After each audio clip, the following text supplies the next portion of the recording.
Hey guys, welcome to Did You Get That on Film? On this podcast, we deep dive into horror movies, and so it is full of explicit content as well as spoilers. Please be advised. Now, let's get to the show.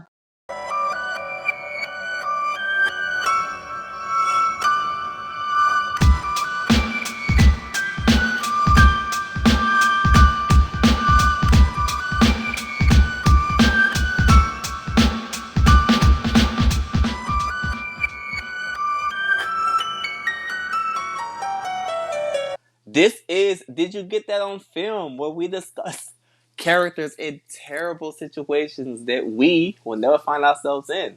I'm your host, DP, and with me always is someone very special, someone who knows that you always have to keep your promises if you want to keep your friends. So I definitely keep her around. My girl, Ruth. Merry Christmas, Ruth! Merry Christmas! Merry Christmas, everybody! This is a very special episode for us because this is going to be the very first of what we're going to be calling bonus episodes.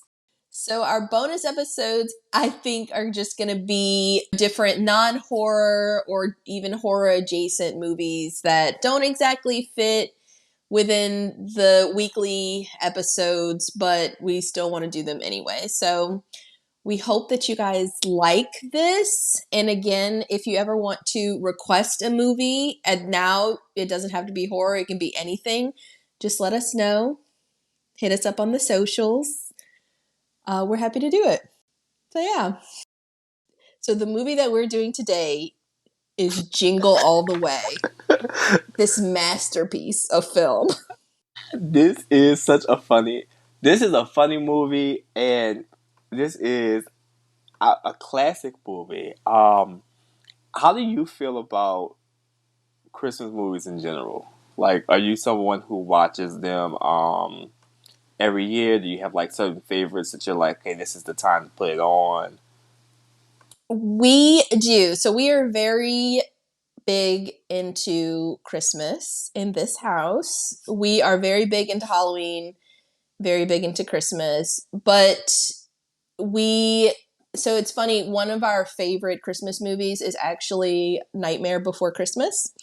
And so all of our Christmas stuff is actually Nightmare Before Christmas themed. So we have a lot of like Jack Skellington stuff. So there's definitely a lot of bleed over between the two holidays. But yes, so every year we don't make a Christmas list like we do with the Halloween list, the 31 Days of Halloween, but we always watch Jingle All the Way. We have it on DVD. Sebastian loves A Christmas Story. I love Scrooged. Scrooged is my absolute favorite Christmas movie. It is starring Bill Murray and Alfre Woodard, and it is chef's kiss. It's just another retelling of the A Christmas Carol, and it's my favorite one. But yeah, what about you? What do you do? I'm really big on Halloween. That's why we do a horror movie podcast. And I've always loved Thanksgiving. So I've never been really big on Christmas. Dante, you already know how I feel about Thanksgiving. Cause girl, If there's one thing I'm gonna do, it's gonna fix a plate. as the girl that used to eat personal lasagnas as side dishes to my main course, I love to eat. So I understand. I understand that feeling. So not a Christmas person? No, and ever since the rest of the world, Mariah Carey has taken Thanksgiving from us. Single handedly, it's like, look, it's in the way. I've always just liked Thanksgiving more, just because it's no pretense, no gifts. You don't have to really do anything. It's just a big meal, and you get to just spend time with your friends. There's always a game on. You get to watch the game in the evening, get to watch the parade in the morning, and then it's just like you chilling. So the only Christmas things I ever really had, movies I watch, I watch Home Alone. Of course. Home Alone is kind of special to me. Little tidbit. That's my dad's nickname for me. Is Home Alone. My dad called me Home Alone. Why? Because I be wanting to be by myself. Okay. My whole life, I'd be like, I want to be by myself. I'll just Okay. be by Home Alone. myself. So he'd be like, come on here, alone. That is so cute. Yeah. So I love that movie, and I like to make cookies. Nobody make a better cookie than me. Mm-hmm. Ain't that right? Look, I need to It's testify true. for the audience. Yes, it is true. It's true. Sugar, chocolate chip, oatmeal raisins, nickel-doodle doo more. So I make a cookie, and that's it. But Home Alone and probably this one is the only two that like I'll like watch, but I never go out of my way to be like, oh man, I gotta watch these movies. I tried to watch Home Alone 2 the other day, and I just was like, I put on Sister Act. I cannot believe that, Dante. I love Home Alone too. I fucking love it. And sometimes I vacillate every year. I'm like, which one do I like better? And I know that sounds controversial, but sometimes I'm like, damn, I think I like the second one better. Oh I my know god, if y'all, I know that's controversial. But yes, we love Home Alone in this house. So we own those on DVD yeah. too. I think it was last year. We bought a bunch of stuff on DVD. Like The Grinch, we always watch The Grinch. We watch it over and over again, like the original How the Grinch Stole Christmas, the animated one. We listen to the soundtrack. We listen to Christmas music. We put up our tree. We decorated it. So yeah, we're definitely in the Christmas spirit over here. So I'm excited to be doing a Christmas movie. But yeah, so as far as this movie, so in our Chucky episode, we were talking and we were asking people if they wanted to let us know if they wanted to hear Jingle All the Way. It's always surprising to us when people listen to these episodes at all. So we were very surprised that we got some feedback. So we want to shout out Todd. We love you, Todd. We also want to shout out on Instagram, Tom W. Tracy. Thank you so much for listening to our Chucky episode and requesting Jingle All the Way because we're so excited to do it. And also the Mouths of Madness pod. They also requested it. So thank you so much, guys. We are very, very excited to be doing this. So thank you for taking the time out. It means a lot. It really does mean a lot. You don't even know. But with that being said, are you ready to like jump into it? Yes. All right. So, Jingle All the Way. So this was released in 1996 and it was directed by Brian Levant. There is actually a sequel to this movie, and I know that we've talked about this before, how ridiculous it is. The sequel was released in 2016, starring Dante, Larry the Cable Guy. So wait. They put out a sequel to a 96 movie in 2016, 20 years later, with a 2006 comedian. Yes. Yes. That appears to be the case. Yes. So Jingle All the Way, it has a title, but obviously none of the returning cast, right? It's not the returning cast. It's not the returning director. The writers aren't the same. I think it's a sequel in name, really, and maybe it was produced by the same company. But yeah, so in this one, Larry the Cable Guy, he is the ex husband, and he's competing with his wife's current husband. And so he's trying to get his daughter the perfect gift. Like it's the gift that everyone wants. So it's like a talking toy, something. But that's going to lead to all the hijinks. And so it is the same kind of premise, but just not, no. We didn't ask for it. We didn't want it. Sorry to this man, Larry the Cable Guy. So, are we gonna just jump right into it? Let's jump into it because I feel like it's time. It's It's time. turbo time. So, speaking of Turbo Time, the movie opens with a clip. It's a clip of the TV show with Turbo Man and Booster, who is Turbo Man's furry sidekick. And this TV show was obviously heavily inspired by the Power Rangers, so it's giving very, very 90s vibes. So then we pull out from the TV and we see the little boy that's watching the TV show. It's Jamie Langston. So we meet Jamie and we also meet his mom, Liz Langston. And we learn very quickly that Jamie's dad is kind of an ass because Liz is telling Jamie that he needs to get ready because they need to leave because that night he has his karate class graduation and he's going to be getting his purple belt, which is very important to him. But Jamie is super bummed because his dad isn't home yet. And based on his dad's track record, he's probably going to miss this ceremony, right? Jamie's like, he misses everything. And Liz, trying to be a good supporting mom, she says, well, he's not going to miss this. And I was like, Liz, why would you say that? Aren't you building up his hopes even more? You know that your husband's kind of a piece of shit, right? I know she's trying to be a good mom. She thought she was being comforting. She wasn't. She was not. There was nothing comforting about what she was saying. Jamie certainly wasn't comforted. He's so just like, whatever. Yeah, he's pretty over it. I know, yeah. It's like, y'all both lie at this point. I can't trust either one of you. So Liz is like, your dad's coming. He's probably just working really hard, which is not a lie. But then we meet Howard Langston. You do have to give it to Howard. So we cut to Howard's office and they're having this huge holiday party. But Howard Langston is not partaking in the party. He is very much still hard at work selling fucking mattresses.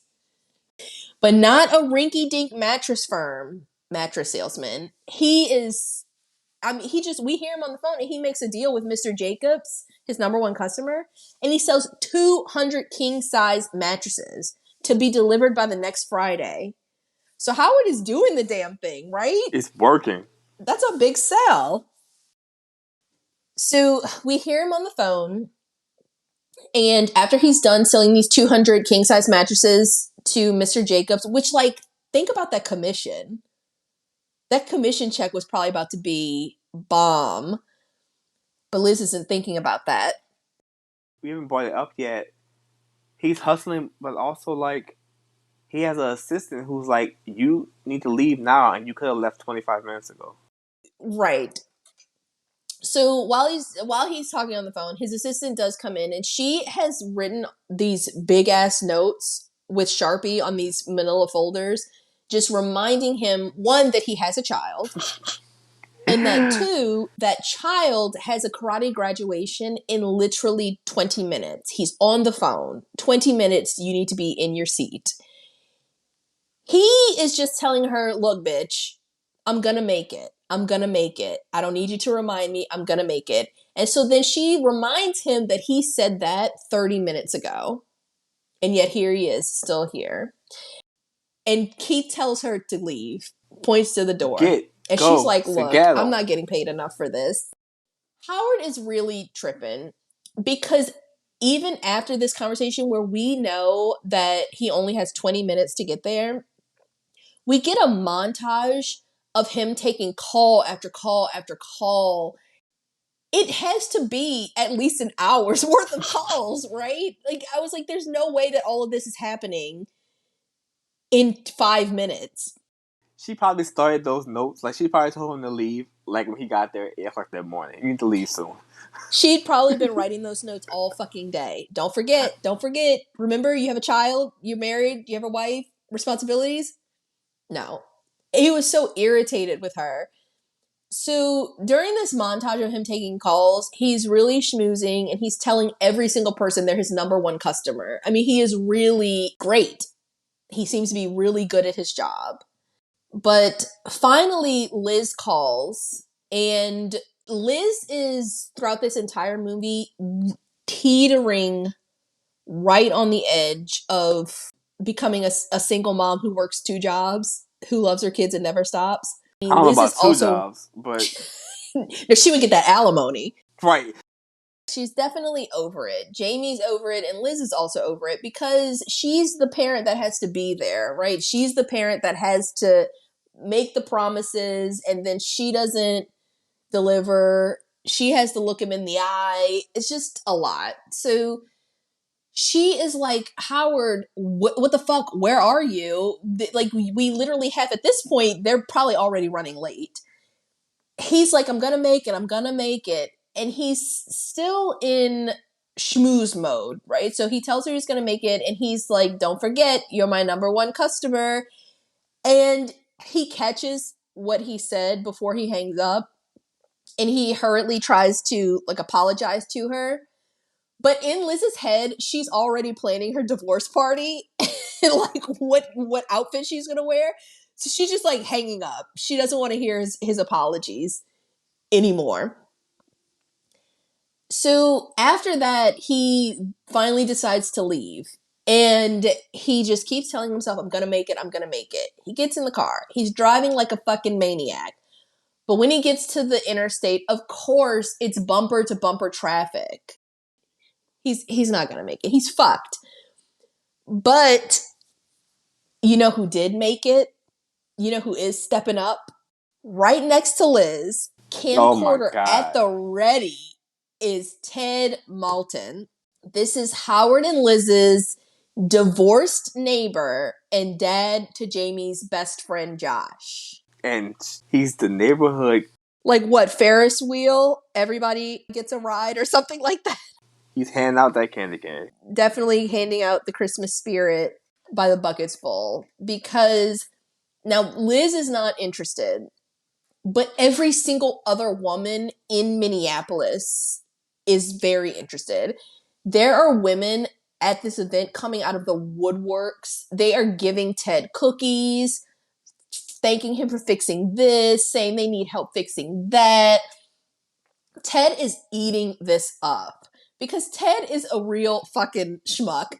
He's supposed to be a very, very eligible bachelor, right? But I think the only woman in their neighborhood, or maybe even in Minneapolis, that he hasn't been with is Liz, right? So he's really clamoring for Liz, who appears to be, I don't know, is she the only married woman in their entire neighborhood?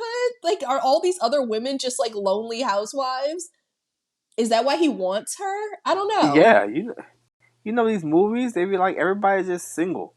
There's not a Yeah. married man. If you know, there's not another dad in this movie. There's like 3 dads in the whole movie. Right, and one of them doesn't even live in the same area code. Yeah.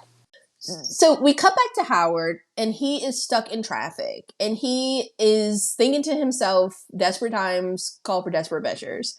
So he decides that he is just going to ride along the shoulder, full fucking speed.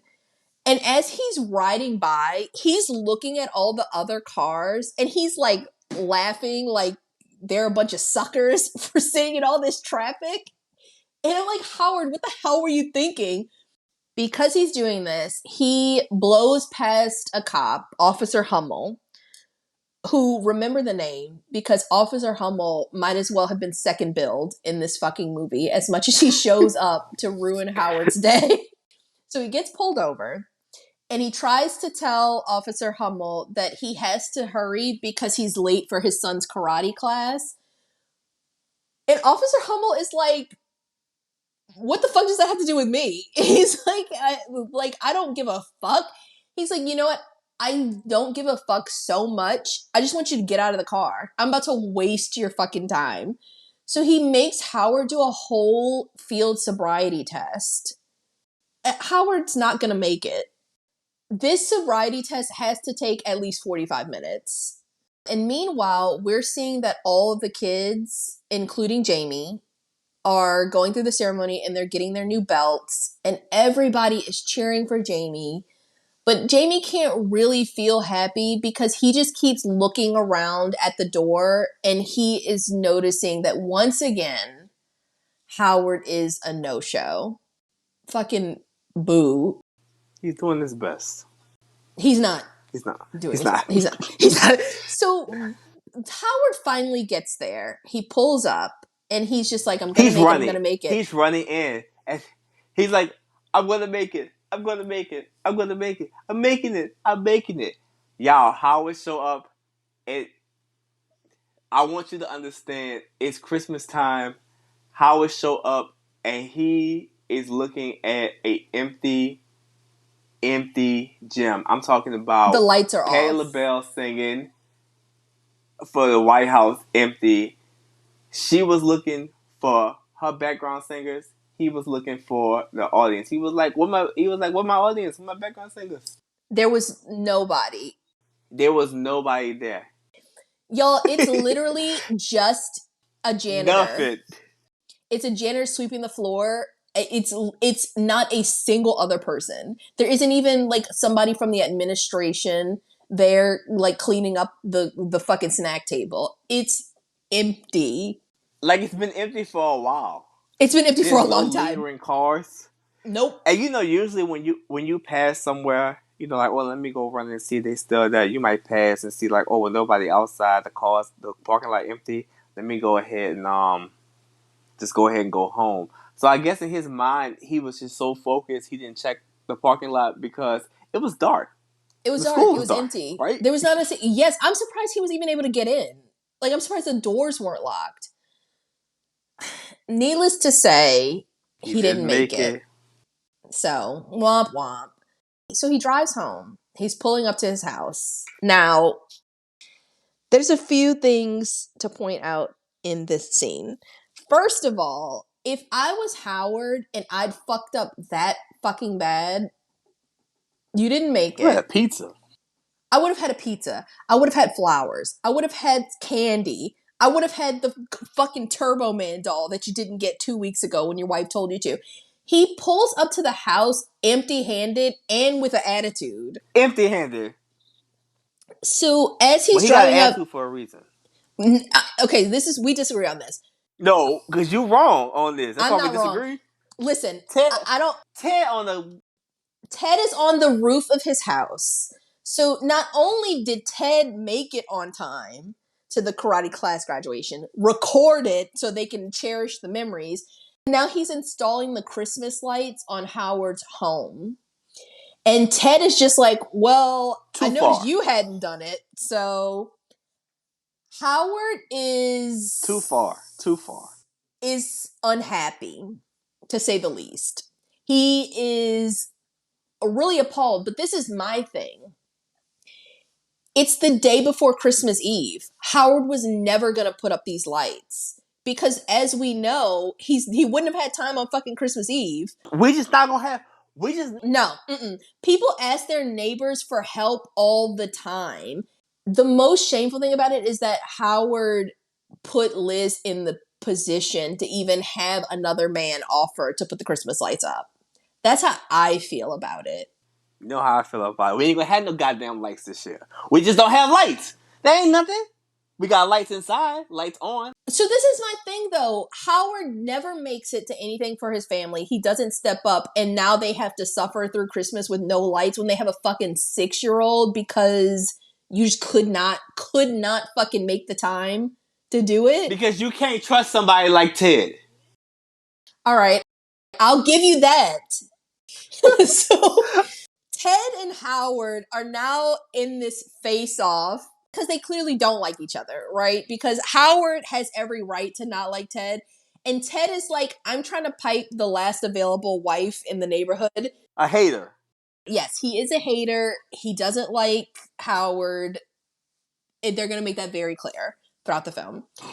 But the amount of fucking the passive aggressiveness, the passive aggressive shade that is being thrown between Howard and Ted in this moment, it's a masterclass. And it's enough to give you whiplash. They clearly hate each other. So when Howard actually goes inside the house, he has this funky ass attitude and he is immediately fucking up because not only did you not bring pizza, flowers, a Turbo Man doll, the first words out of his mouth are not, I'm sorry. Did you tell Ted it was okay to put up the Christmas lights?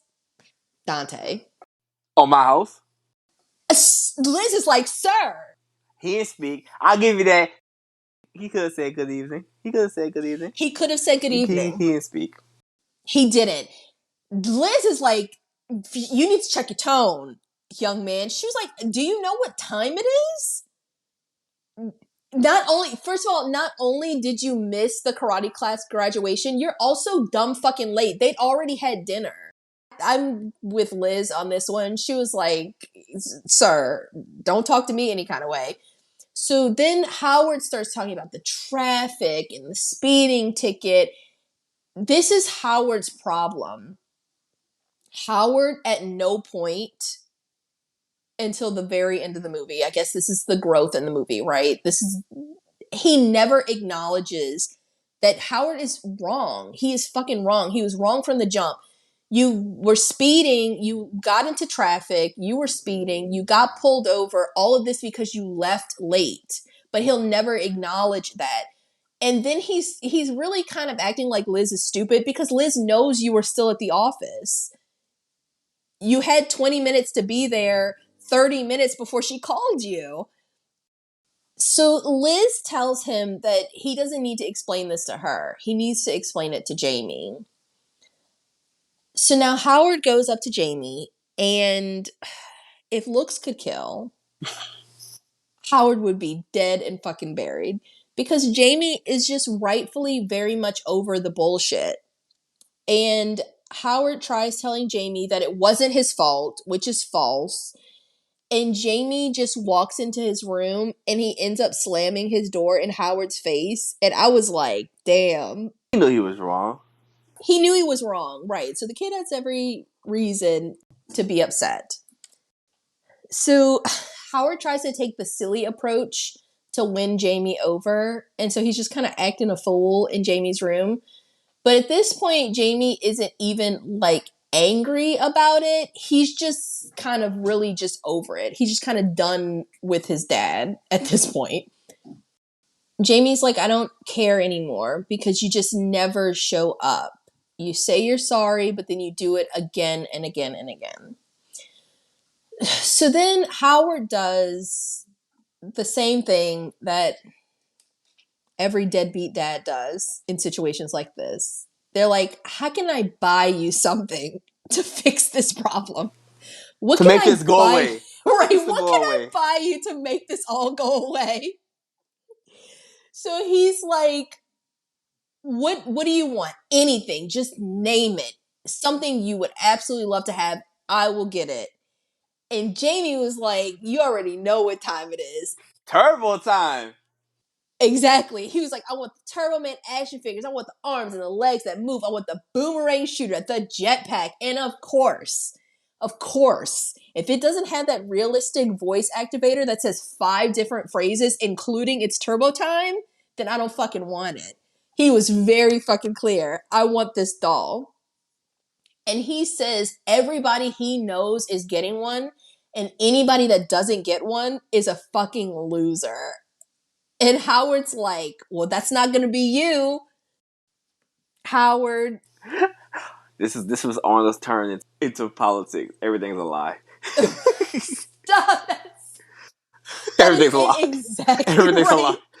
And the sad thing is, Jamie believes him because he just wants to believe in his dad, right? Just like every little boy just wants to fucking believe that their dad is not an utter piece of shit.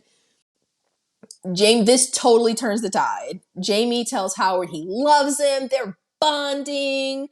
He's holding him. It's great. Now, he goes in his room and he's recounting all of this to Liz, who I'm sure is she's like half listening, but also half deciding whether they're going to have chicken or fish at her divorce party. She's like, yeah, that's great and all, but like, you definitely got the doll, right? The one I asked you to get 2 fucking weeks ago. So this is when it hits Howard that he's fucked up, right? Because he's in fact not gotten this fucking doll. But Howard's go-to in any situation, if he feels like the heat is on, It's a lie. He's gonna fucking lie. Why not? Right. Why not? They're still here, right? Liz's been doing this for 6 years. So he tells her, of course I got the doll, you silly woman. And he gives her the whole spiel about the arms and the legs that move, the jetpack, of course, the realistic voice activator. And she's like, great. Such a relief, because at this point, they'd be impossible to find. And Howard is like, I'm fucked, right?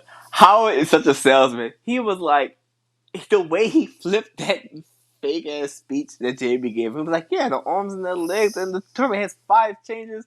He was like, damn, no wonder why he's the number 1 salesperson. I was like, I could really see how he's selling those mattresses. But cut to the next morning, and it's Christmas Eve. And Jamie is eating his Turbo Man cereal. He's in his Turbo Man pajamas, and he is thinking to himself, I just have to get through this one final bullshit ass day before I get my Turbo Man doll. Now, Howard is rushing out of the house because he didn't get the fucking doll. It's Christmas Eve, mind you. On his way out of the house, he lies to his wife yet again. And he's like, yeah, no, I totally got the doll. I just need to pick it up from the office where I left it, which is totally despicable. But at the same time, I'm like, Liz, girl, you can't tell when this man's lying? She don't know his voice either. No, she doesn't know this man at all. He's not home enough for her to know. All I could think was, this is how people have affairs. I never understand people just have affairs. And I'm like, oh, it must be this easy to have an affair because you just be lying. Yeah, they It's just a bunch lie. of lies. Just a bold-faced fucking lie. But then, so on his way out, Jamie is like, Dad, you can't leave. The parade is today that me and Mom go to every single year. The one that you've never been to, that you've yet to attend. He's like, yeah, I've forgiven you for all of those other times that you've abandoned us. But this year is really, really special to me because Turbo Man is going to be there. And I want my dad to be with me to see Turbo Man. Howard promises that he will be there no matter what. So now there's this added layer of pressure on Howard, right? And my thing is, this could have been a really amazing cookie-filled, star on the tree ass parade-filled day if Howard had just been like, Jamie, I'm sorry I left your present at the office and they're closed, but I'll give it to you right after Christmas. If he was just going to continue the lie, right? If you're just going to keep being a liar, what Jamie really, really wanted from you was to spend the day with you at this parade. That was the important thing here. So what you're saying is, you got to pivot your lies. You got to do a good playbook lie. Don't just lie. Yeah, don't just pull out a lie. You got to lie, like be a good lie. Exactly. I don't know, but kids are like that. You don't remember when you were a younger person? You never were like, I want to open this on Christmas Day. Like you hated the IOU. Hell yeah, Dante. Hell yeah. That's what I'm saying. Like you remember even like until you were a certain age, getting like money, a gift certificate wasn't really like popping. You would get like money to go buy a gift, and you'll just be like, okay, this is nice, but it's Christmas. I had nothing to. I don't even recognize that person anymore. Because if somebody gave me $10 right now, I would be like, God bless you. Thank you so much. But this is the thing, I really do, yes, I do think that Jamie, I think he would have been bummed to not get that doll. But I think, first of all, I think he would have believed Howard's bold-faced fucking lie. But additionally, I think that he wouldn't have stayed upset. He would have, because think about all the things they did that day. They would have gone to the parade. They would have like played with this reindeer. They would have done all this stuff, and Howard would have been there. And I think his mind wouldn't have been on it, right? Like I think he would have been pouty for a minute, because just think about the way that he reacts when Howard doesn't actually make it, but then at the parade he's super excited because he's going to see Turbo Man. I think the right thing to do, one, would have been for Howard to get the fucking doll 2 weeks ago, like Liz asked, but two, to just to tell the truth that you didn't get the doll, but you would get it after. But then that third one, which is more in line with Howard's character, is to just lie and say that you left it at your office, but they're closed, and you're just going to get it after Christmas. Well, the thing is, had he had a better assistant like Jim Carrey did in Liar Liar, he would have had a turbo doll because she would have bought it. Secondly, so that's one thing. We can move on from this because if Howard did all those things, this would not be Did You Get That on Film, where we discuss characters in terrible situations that we would find ourselves in. Touche. You are absolutely right. So let's get into the shenanigans that Howard is about to get himself into, okay? Because this goes from 0 to 100 It's about to be foolishness in one afternoon. So outside, Howard runs into Ted, who he hates. Ted has gotten an actual reindeer for his son. This is just lanyap. So in addition to the Turbo Man doll that he got months ago, which is nestled safely under their Christmas tree. Safely under the Christmas tree. Safely under the Christmas tree. Safely under the Christmas tree. Christmas tree.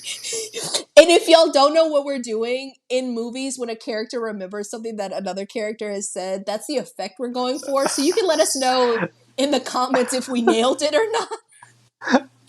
But then just remember that, because that's going to come back later. And Arnold is listening to him say all of this, and he's like, wow, that's great. But again, the passive aggressiveness is off the fucking charts.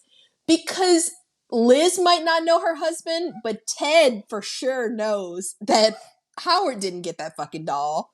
He's like, I just need him to mess up one more time, and I'm going to get her. Right. And all I could think while I was watching it was, you guys, Ruth is a really big fan of Dynasty.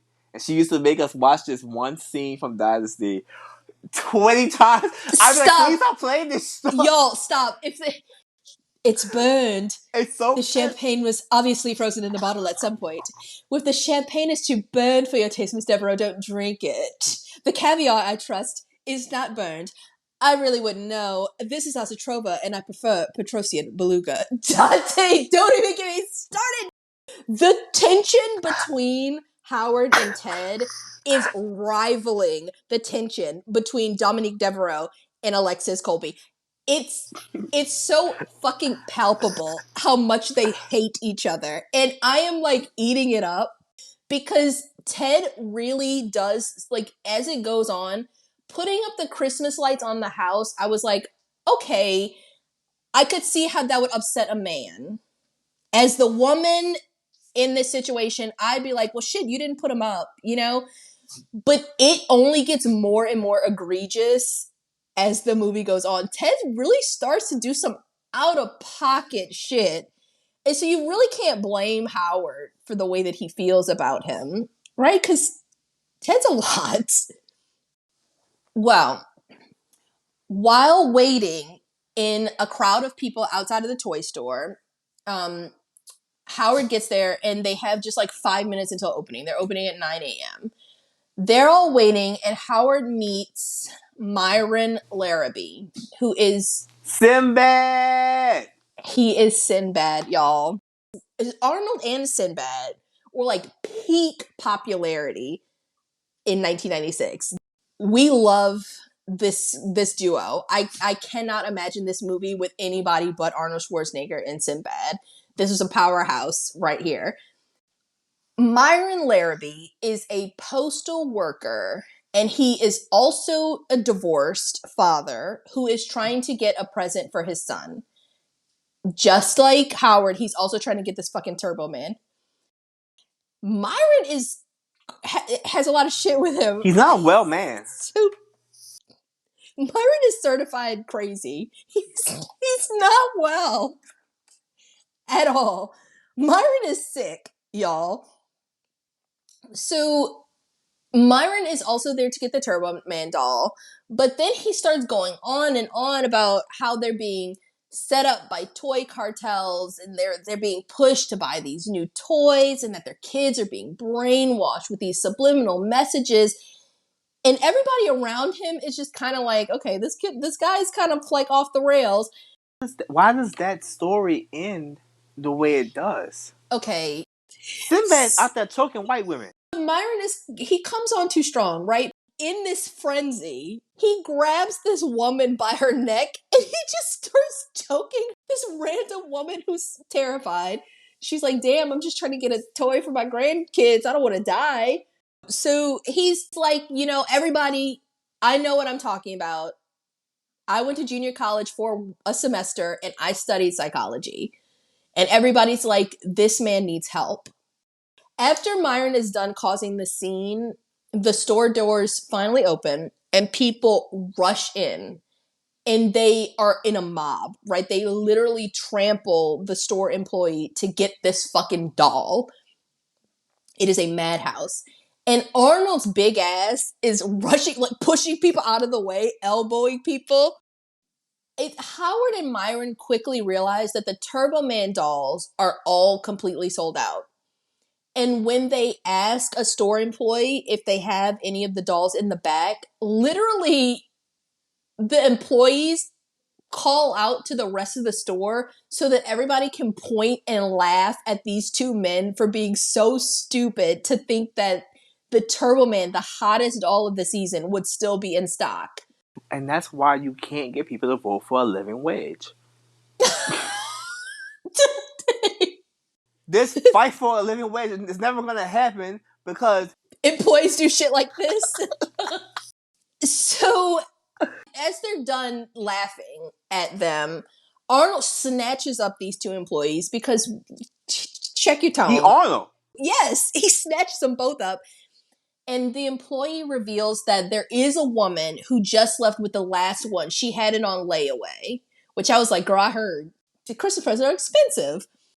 So, hearing this, Howard and Myron both decide to chase her down like psychopaths because I'm like, what even gave you the impression that she was going to give you this doll anyway? Myron probably would have taken it.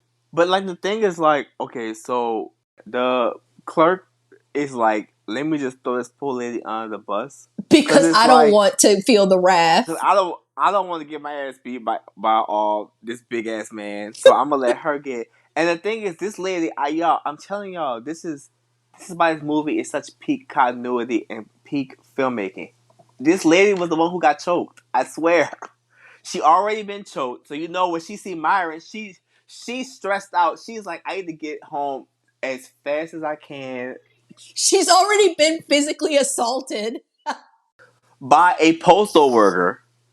And now she got big ass Arnold Schwarzenegger running behind her car. I don't care what suede jacket and boots he has on. She's scared for her life. So as they're running out of the store, they're fighting each other now. Myron knocks Howard into this big display case as he runs by. And then Howard uses an electric car to trip Myron as he runs by.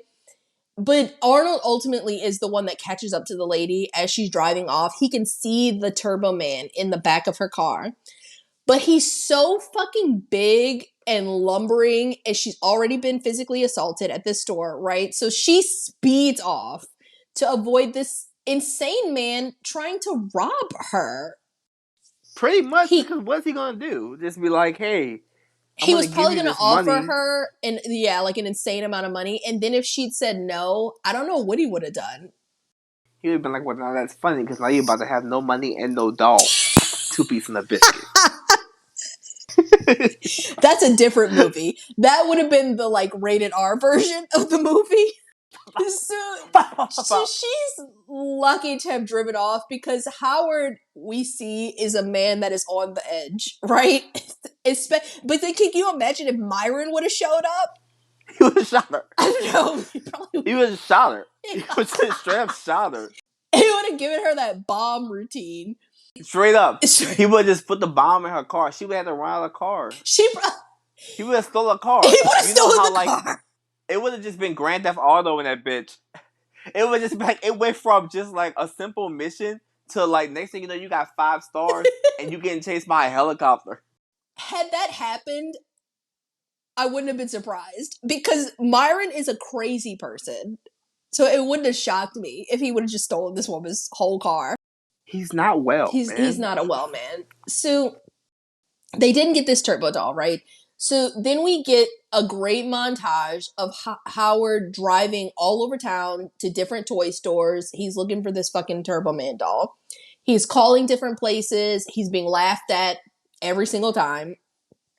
And it shows time is just flying by at this point. It's getting pretty late into the afternoon. And it is clear that Howard is now starting to lose it.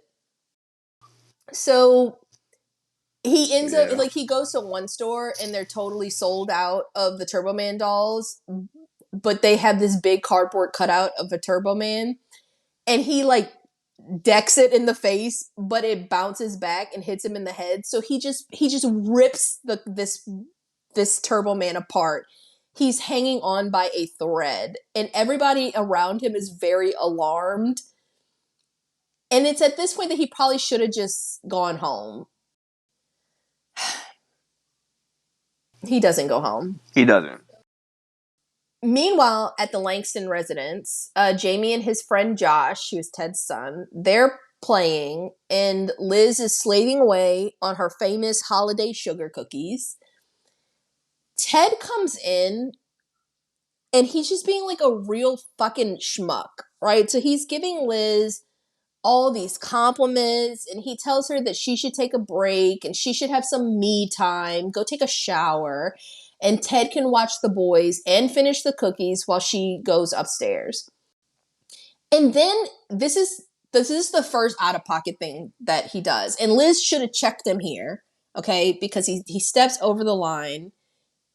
He's a habitual line stepper. And she should have said something, but she never does. And this really frustrates me about Liz's character.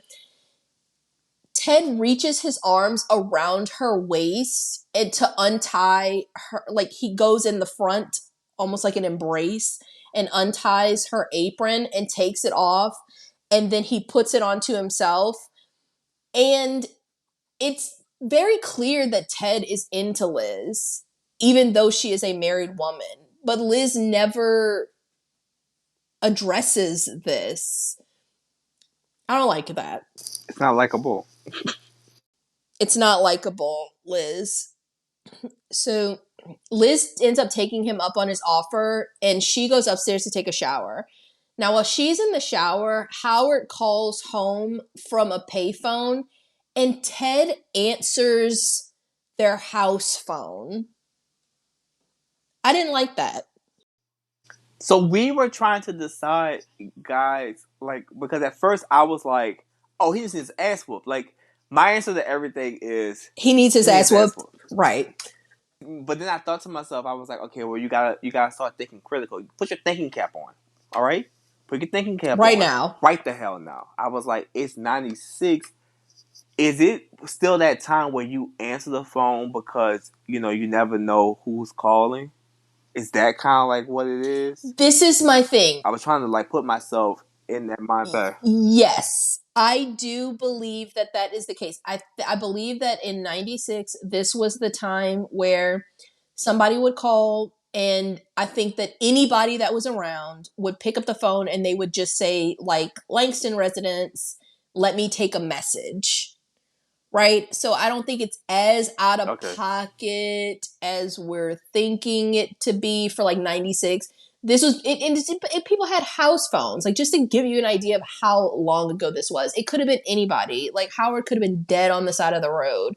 They would have no way to reach them besides calling the house phone. So of course they answered. We just don't like Ted. And that's justified. No, Ted, not Ted needs his ass whooped. He does. So that still stands. I won't fault you for saying that. He needs his ass whooped for many things. This might not be one of them, but we're going to add it to the list. Phil Hartman did such a good job. Right. What do you call him? A schmuck? He's a schmuck. That's just the best word that I could think of to describe him. And he owns it, too. You know, he's a schmuck. But And this is my thing. It's like when you think of villains from like Christmas movies, 90s Christmas movies, people think of villains. You might think of like Jack Frost or something, or like the Abominable Snowman. People don't think about Ted, but Or the Wet Ted, Bandits. or the Sticky Bandits, people don't think about Ted. But Ted is a real fucking villain. Ted was trying to break up a family. Just think about that. Like on some real world shit. Ted is way scarier than the fucking Sticky Bandits. He's trying to incite a whole fucking divorce. He's trying to be this child's stepfather. It's so insidious. It's elevated horror. It's elevated horror, guys. Right. That's exactly it. It's That's horror what with dramatic undertones. You know, it's like The Witch. I know when you think about it, because how traumatic would that divorce be for Jamie? So let's get back to the movie. Back to the movie. I know. So Howard is on the phone, and while he's talking to Ted, Ted starts munching on some of Liz's fresh baked cookies. And he is really putting a lot on it, right? He is selling how hot and fresh he is munching on them. The way he's moaning Over these cookies like this ASMR stuff, and then almost like, put the cookie down. Put the cookie down! On your way out. He's like, leave the cookies. Get the hell out of my house. Right. I mean, Howard is really at a breaking point right now, and hearing Ted have an orgasm while eating these fucking holiday cookies, his holiday cookies, it's almost too much to bear. He's like, I need you to get the hell out of my house right now. So he wants Ted to tell Liz that he's just going to be a few minutes late and to not worry. And then Ted says, oh, she won't be worried. I'm here. I didn't like that. He needed to get checked right then and there. But sometimes it's just like, all right, I can't cuss him out too much because I have to get this doll. I can't be by the phone, and who knows what he's going to say. So I'm just going to pretend like I didn't hear that. Right. I mean, I get it. Pretend like I'm going to just take that for face value. But I'm going to whip his ass. Don't you worry. As soon as I get this doll, he should have gone home and beat his ass. So now Ted is skating on thin ice, right? So the passive aggressiveness, again, all-time high. So Howard hangs up, and as he's walking away from the payphones, he runs into none other than fucking Myron. Myron believes that the smart thing for them to do is they need to work together to find this Turbo Man doll. Now, Myron is coming on very, very strong. Again, you guys, Myron is not a well man. And so Howard has to politely decline because Myron is frankly scaring us all. Myron is also, just like Howard, teetering on the edge of a mental breakdown, for sure. So while they're talking, Myron is causing a scene again, but a guy runs by and he's letting everybody in the vicinity know that a store just got a late delivery of Turbo Man dolls. So now everybody is rushing off to go get this fucking doll. In his excitement, Howard jumps into his car and he backs up and he doesn't see that there's a motorcycle right behind him. He reverses right into it, but it's not just any motorcycle. It's Officer Hummel's motorcycle. And you already know, Officer Hummel does not fuck with Howard. So he's about to waste his time. It's always on site with these two. Exactly. Always. So I'm sure that Howard got a ticket. I'm sure that Officer Hummel was a real fucking asshole. Howard was trying to pick up the bike's pieces are falling off and shit. I mean, he did a number on the bike. But somehow Howard is able to leave that situation, and he does make it to the mall in time to join a raffle for a Turbo Man doll. Now, Myron is already there along with a huge crowd of people. I don't know how many dolls they had. but it was not enough to satisfy this huge rush of people. So the store decides that And they love it. the store is eating it up. They're like, oh yeah, and we're gonna double the price of the dolls today for the demand.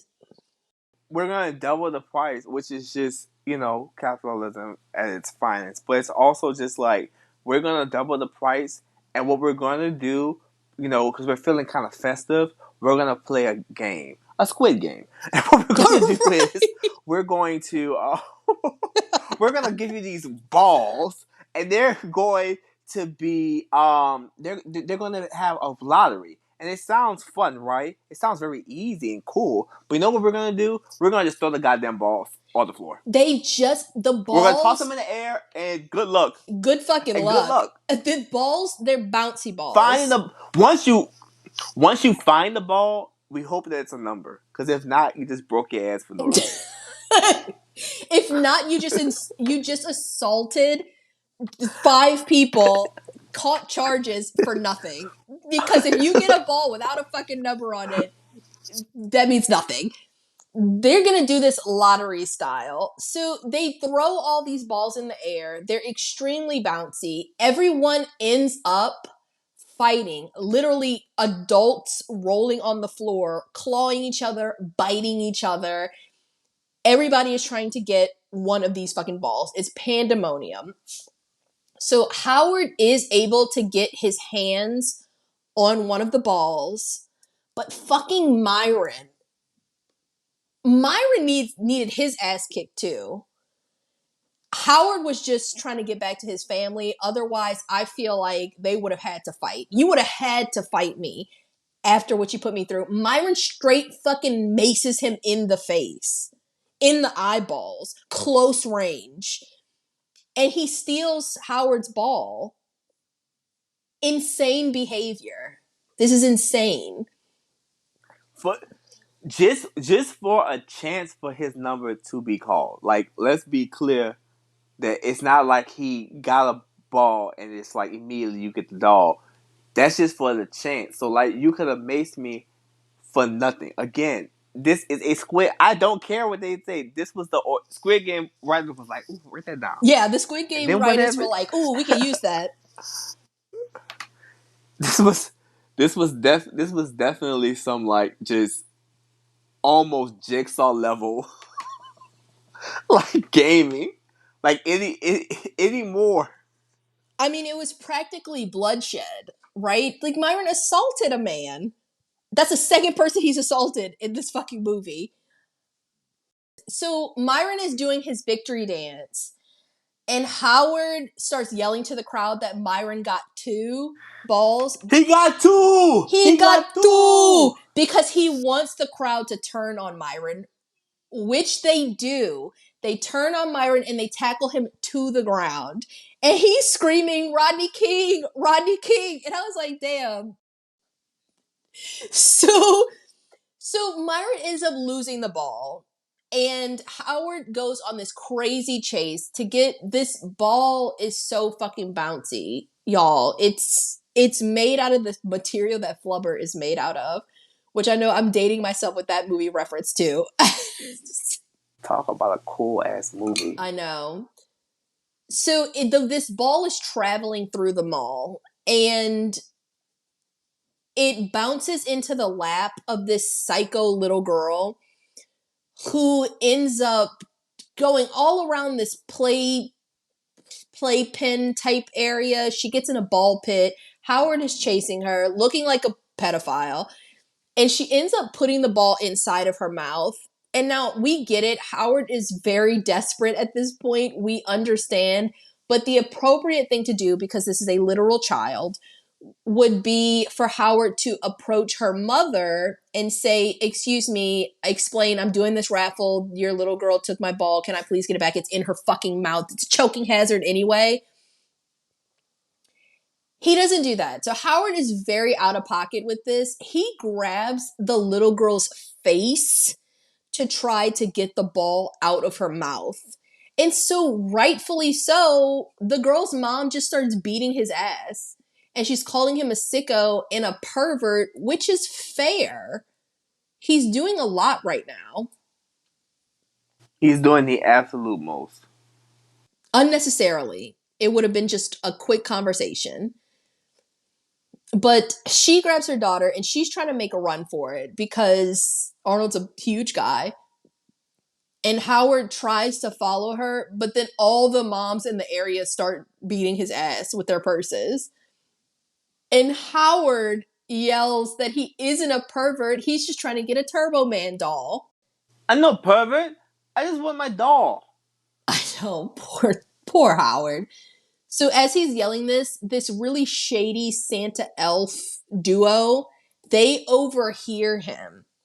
And now they're like, well, hey, if the money's right, we have a Turbo Man doll that you can buy from us. Howard is so fucking desperate at this point that he puts this shady ass mall Santa and elf in his car and he drives them to this warehouse that is like clear on the other side of town, like in the middle of nowhere. They walk into this warehouse and it's filled with other con artists, Santa and elves, and they are making counterfeit toys. And Howard is like, damn, something feels real fucking shady in here. But he's, again, just very desperate. So he is going to buy a Turbo Man doll from these obvious con artists for $300. He doesn't even try to haggle with them or check the merchandise first. He just forks over $300 fucking dollars. And I was like, Jesus, Howard, you could have bought Jamie 15 turbo dolls with that money if you would have just bought the fucking doll 2 weeks ago like Liz asked you to. But what you gotta understand is Howard is a salesman. Howard is a sales dad. So in his mind, it's not about when you can sell it later. It's buy now. Buy now. Buy now. So he's like, I gotta have it tomorrow. It doesn't matter about getting it 3 days later. Most normal people would be like, well, yeah, just get it later. He's like, no, I gotta make it right. I'm never gonna be on time for anything. I'm not showing up to shit.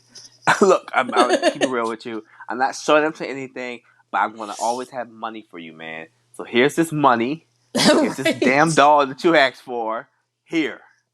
It's He's the running around absent father It's way boots. go-to. Yeah. It's the absent father go-to. It's just like, look, we got money. All right? We got money. Well, he forks over this $300 and he gets the Turbo Man doll. He opens it and the Turbo Man doesn't even speak English. And when he opens the box, it's in pieces. They just kind of all fall out. So Howard is immediately like, give me my fucking money back. And this fucking con artist Santa is like, sorry, all sales are final. He needed his ass beat. There was a Expeditiously. lot of times where asses needed to be beat. A lot of times. Right. But instead of immediately resulting to violence, Howard does just start kind of insulting them all, and he calls them sleazy con artists and thieves and degenerates and criminals. And these sleazy con artists, thieves, degenerates, and criminals are some reason offended by this. I was like, bro, y'all are in here making counterfeit toys. It's scamming people. And you let these words hurt your feelings? I didn't understand. It was just it's really just there to set up this, like we've stressed before, this is a very 90s movie. So we gotta have some kind of action. This is Arnold, for Christ's sake. So here we are, about to set up the most Home Alone-esque Fucking fight fight scene. scene you ever thought of. So the fight scene is ridiculous. I mean, it's a really fucking bonkers. it's a fight that breaks out between Howard, who is Mr. Universe, so don't get it twisted. He can hold his own. But it's like a warehouse full of like 70 Santas. And there's So it's Beatrice versus the crazy 88, but literally 88 this time, not right, just to not make just a number that they made something up. cool.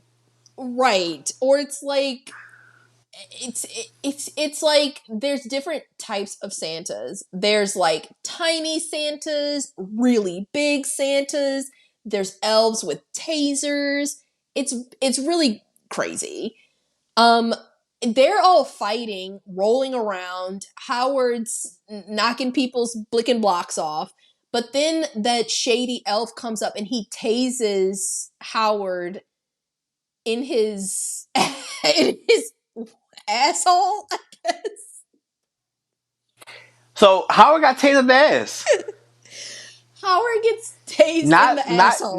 Not tased like the way he like just kind of scooped up there like colonoscopy. Like you're 40, time for it. I know. Time for it. He just fucking shoves that taser right up there. So this causes Arnold to go down, and there's a Santa dog pile on top of Arnold. And just as things are looking very grim for Howard, it turns out these Santas are getting hit with a RICO charge, right? The police come in and just raid this bitch. This movie gets really insane. The movie goes off the rails several times. So the police burst in. They're arresting everybody. There's Santas running all over the place. And Howard uses a phony badge that the Santas were making, and he pretends to be undercover, and they believe him because, I mean, he's in that very expensive Kevin McAllister level suede coat. Imagine like this is a suede, and then it's like it's tailored for Arnold big ass. Just a big fucking suede coat. Arnold definitely has like what 22-inch like biceps, so it's like it definitely was not something off the rack. No, he's looking rich. Howard's looking like money, so it's easy for them to believe him. He starts ordering them around and shit.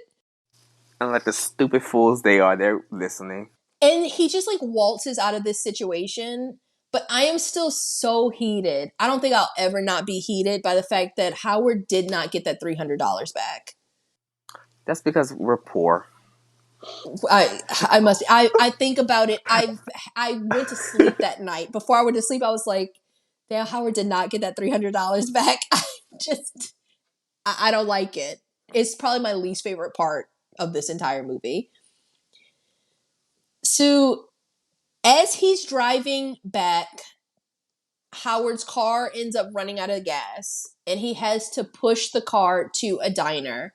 And at this point, he is totally defeated. He's exhausted, even though he effortlessly pushed this fucking SUV. I mean, he's pushing this SUV like he's at goddamn Winn-Dixie, and he's pushing a basket. He's just like, look, y'all, I'm Arnold. I want this movie to subtly. Okay, so go back to school, slow it down, pronounce the words. I want it to be subtle. I want it to be subtle that I am Arnold Schwarzenegger. Okay, we got this. So we're gonna have a scene where you punch somebody, you kind of lift them up a little bit. We're gonna let you push a car, but have clothes on, so it just looks so like cavalier. He's not even out of breath. He's not even sweating. He is literally just like, yeah, I have to push this car. They were like, can you add this if it's difficult? And he was like, absolutely not. I'll let out a sigh at the end.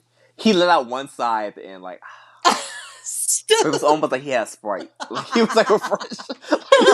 Like he was refreshed.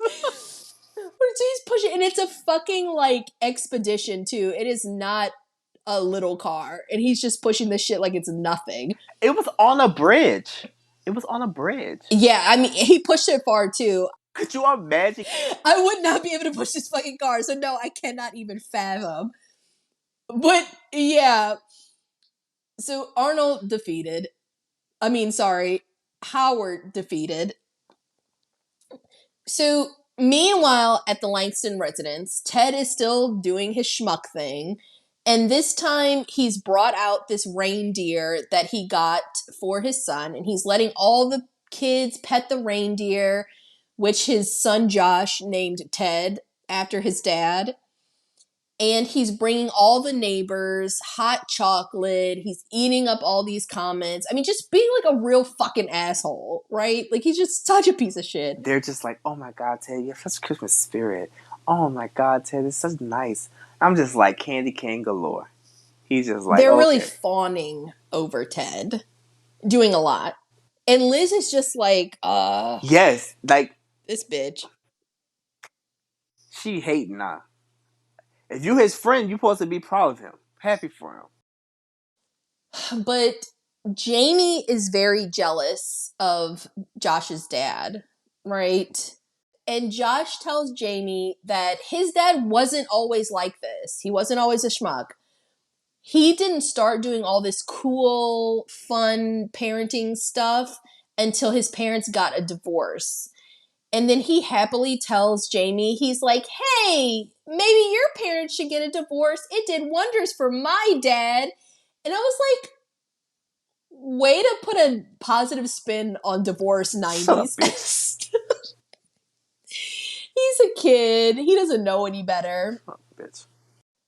But this really upsets Jamie. So Jamie runs home, and just as he's going in the house, Howard is calling. And Jamie picks up, and Howard asks to speak to Liz because remember, he's fucking stranded right now. His car ran out of gas. He's in the middle of fucking nowhere. But Jamie tells him that there's this line where Jamie's like, oh, you can't talk to her right now. She's next door petting Ted. And Howard is like, what? But what Jamie really wants to know is if Howard is coming home soon because he promised that he was going to go to the parade. And he reminds Howard that he hasn't been home all day. So it's kind of feeling like he's going to miss this parade. But now we have to remember that Howard just got beat up by 3,800 Santas. He's had to push a car miles in a suede fucking coat. He's teetering on the brink of a nervous breakdown. So when Jamie finally pulls this, like, well, you should keep your promises because Turbo Man says, always keep your promises if you want to keep your friends, Howard snaps. Howard is like, if I have to hear Turbo Man's name one more fucking time, I'm about to become a fucking family annihilator. He's like, enough with Turbo Man. I've had it up to here with Turbo Man. I've had it up to here with Turbo Man. He's like, if there's anybody I don't want advice from right now, it's fucking Turbo Man. Get your fucking mom. Now get your mother. And then Jamie's like, so Jamie is starting to he started to cry. Because he wasn't expecting his dad to be a psycho. This is all your fault. You never keep your promises. All you do is tell me one thing and say the other. And then he hangs up the phone. He hangs up the phone. Which, first of all, it's not cool to do in the 90s because he was at a payphone. He had to pay that money. So it was like, and he's stranded, guys. He had to pay a quarter. He already spent $300. Which he didn't get back. He ain't got that much cash on him. Okay, you gotta let it go. I'm trying.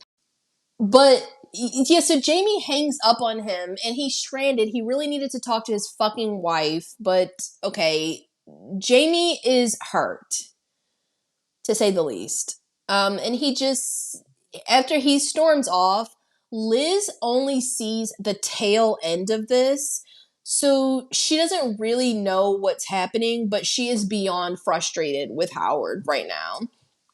My one note for this was, this scene is why Ruth dislikes kids. Dante, okay. Stop, because I don't fucking like kids. If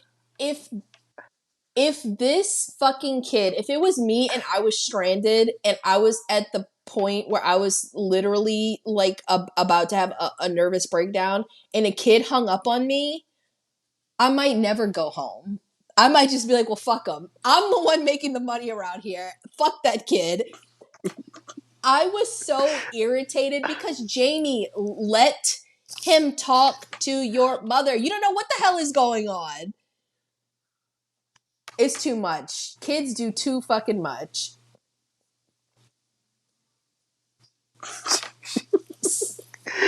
She's like, kid. I was just like, dang. I was like, he's always. I was like, they are really trying to sell this Darth Vader origin story. Like, he's really never gonna be happy with his poor dad. And then it's like, I feel the boy always mad at daddy. The mom don't have no loyalty. She over there petting Ted.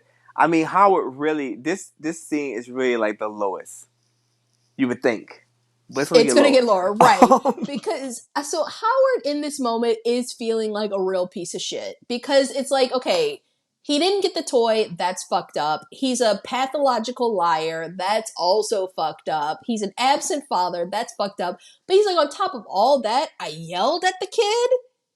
He's like, I'm doing too much. So, I'm out here yelling.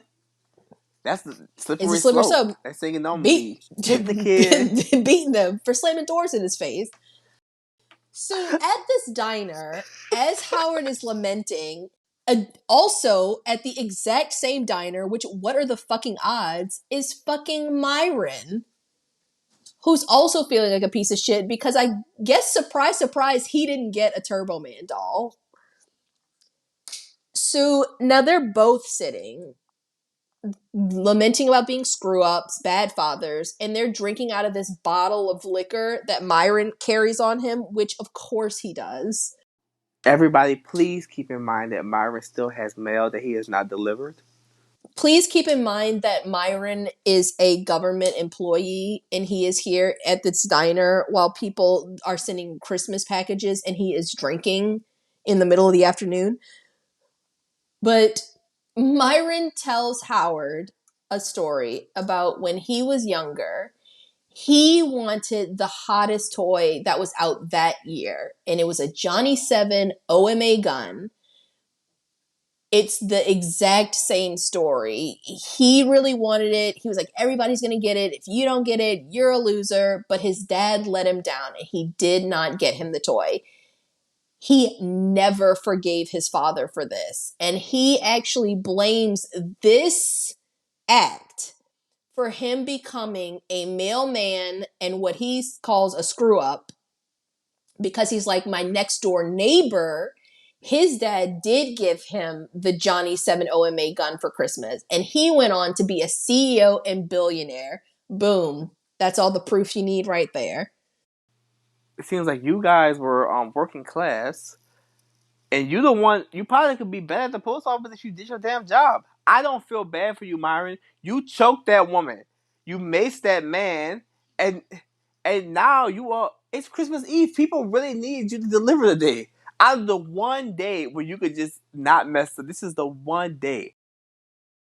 So Howard really takes what Myron has said to heart, and he has this vision of Jamie as a screw up mailman drinking out of a bottle of liquor, saying, here's to you, Dad. And Howard is shook by this, shaken to his core, because he's like, I need to, he's not like, I need to be there for my son. He's like, I need to get this fucking doll. Clearly the wrong messages are being sent here, but just then on the radio host makes an announcement that they are giving away a Turbo Man doll to the first person that can call and name all 8 of Santa's reindeer. Howard and Myron, of course, both rush to the payphone. There's only one in this whole diner, so they're fighting over it.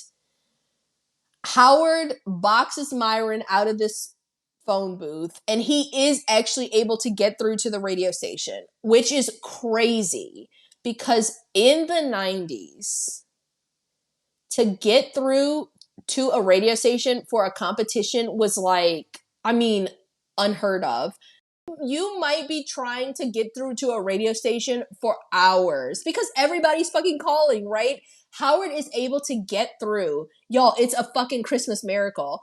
But then Myron rips the cord out of the phone, breaking this diner's phone. It's irreparable. If I was Howard, I would have had to beat his ass. I would have had to beat his ass. There's no choice. If I was the diner I would have owner, had to I beat would have had to his whip his ass. Myron is so out of pocket. Because then you think about, like, Byron takes things too far. Consistently. So, I mean, like, as they're tussling, because I was like, Howard should have been throwing fucking right hooks, but they're just tussling in here.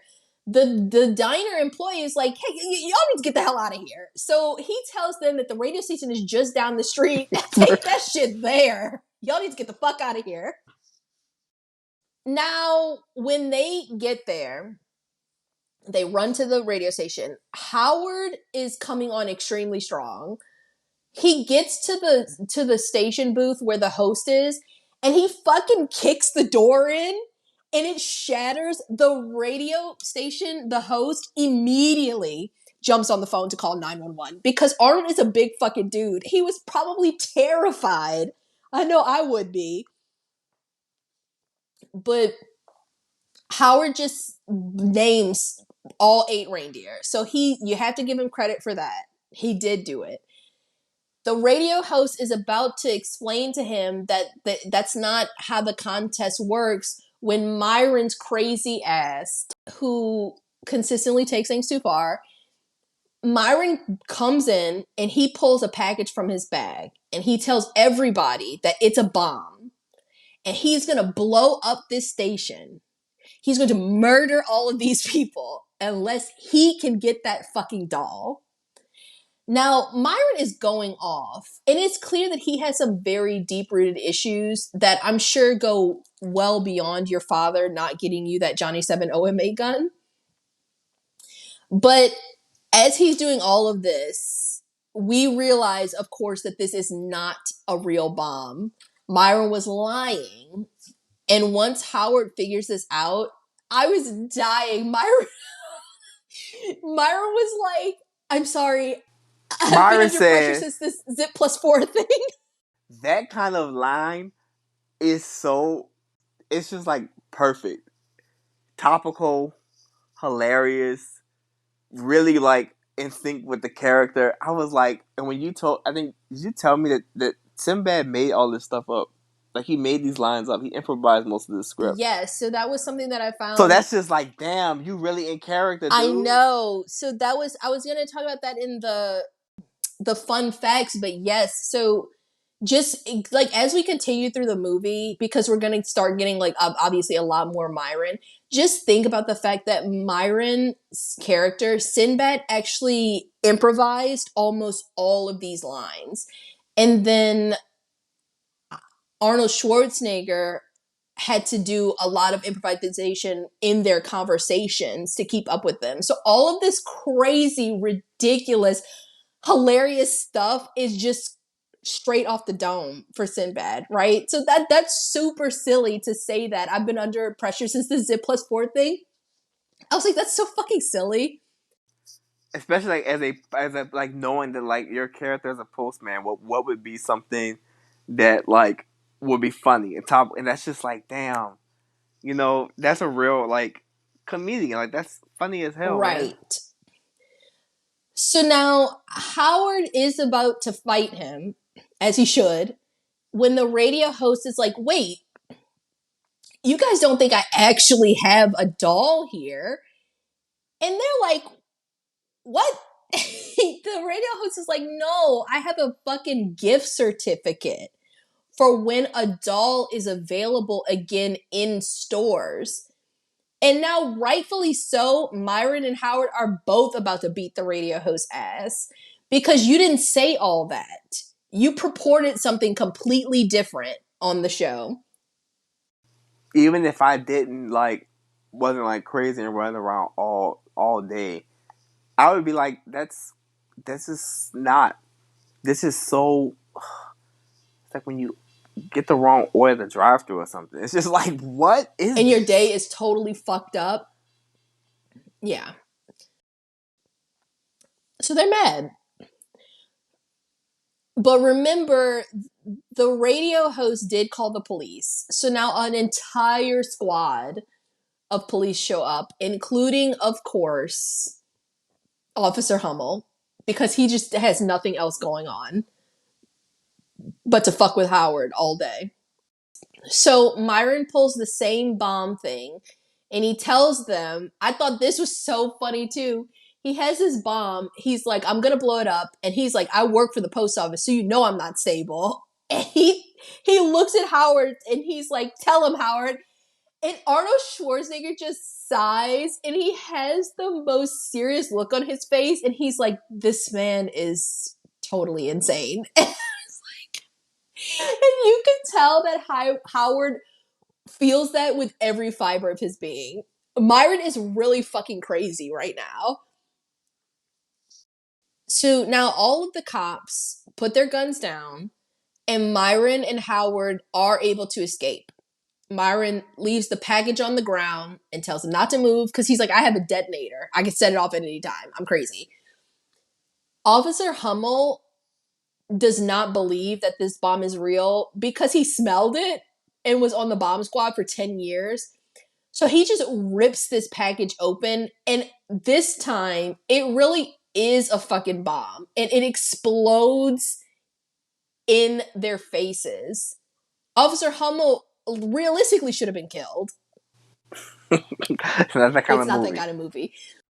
They hear this explosion happen, and they're like, oh, fuck.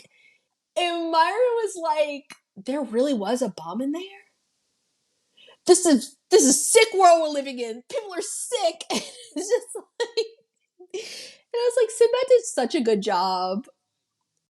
So now Howard is able to get gas for his car, but when he gets back to it, his car has been broken down to the least common denominator. The tires are gone, the doors are gone. I'm sure whatever change he had in the cup holder, all of that is gone. So he has to call a tow truck to come get him, and the tow truck finally takes him home. After all this time, he is finally getting home. He should have just gone into his fucking house and salvaged the last little bit of Christmas Eve that he could, but he can't do it. He had the gift certificate too, so he's good. He took that gift certificate, yes, so he could show Jamie He's that gift technically good. certificate. Because realistically, everybody, if you think about it, Jamie asked for it last night. He was like, man, I went all over. Dude, they didn't have it, but I got this gift certificate for you. Check it out. As soon as it comes in, I'm going to have it. Because he doesn't have to tell, because it's grown folk business that he's supposed to get it 2 weeks ago. Right. You're absolutely right. So he really can sell it. He really could sell it. And he'd be like, oh, Dad, we're going to parade. I'm so happy you're here. Oh, Dad, Mom's not messing with Ted. I promise. Like, all the good stuff. Yeah, so as Howard is pulling up, he could have just went back in the house and everything would have been fine. He couldn't. Because in the house, at this point, he looks in the window, and what does he see? He sees Ted putting the star on top of his Christmas tree. Y'all, egregious. It's too much. Ted has gone too fucking far. We find out that nobody asked his ass to do that. No, so that's the thing. So Howard is pissed. Howard's blood is boiling right now. But then Liz comes out and she's also pissed. She's like, what the fuck are you doing? And why are you still here? And she's like, that's Howard's job. He always puts the star up. He's adamant about it. To which Ted replies, y'all, he says, too bad he's not as adamant about spending time with his family on Christmas Eve. That's mad out of pocket. That is crazy. Liz should have asked him in that moment to leave. Straight up. I feel like he wanted to really test how how she really felt about Howard to see how far he could go next. I You know agree. what I'm saying? I agree. Yes. Because she didn't check him, she didn't say anything. So now he just feels like, okay, she must agree with me, right? So then carolers show up, and Ted and Liz go outside to listen to them. And Ted puts his arm around Liz, which is crazy. It's too much. She pushes it off. But this is my thing. You know, as a adult living breathing person, I know that girls are acutely aware of it. I just have to assume that guys are aware of it too. You can tell when somebody's into you, right? Like, we're all fucking adults here, right? Like, you can catch the energy. Ted's not subtle. Additionally, Ted is not subtle at all. I mean, he's not even like sending little light hints, maybe a glance here or there. He's touching her and saying things about her husband and putting up her star and moaning when he eats her cookies. But so during all of this, since Howard has turned into a madman at this point, he decides that the best course of action at this point, the most logical thing for him to do, is to break into Ted's home and steal the doll that has been nestled safely under Ted's Christmas tree. Safely under the Nestled Christmas tree. safely Not under in the the boat. Christmas safely. So as he's stealing it, he has it in his hand. He sees the card that Ted has written for Josh, saying this gift is, from your loving father. But wait, hold on. No, I just thought about maybe mad even more with Ted and how nefarious he is. Because if you was really like down hard with Liz and you was friends, you would have would have picked up gotten two. one for him. Just in case Howard doesn't get one, Jamie can have one. You know, He's not trying to be Liz's friend. he's trying to be deep in the Hey, you guys deep in the Christmas spirit.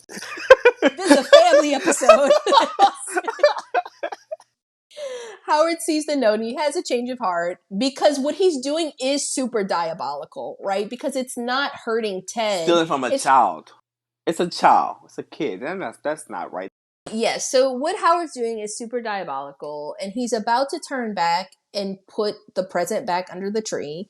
But just then, Ted's reindeer, Ted, sees him and decides to attack him.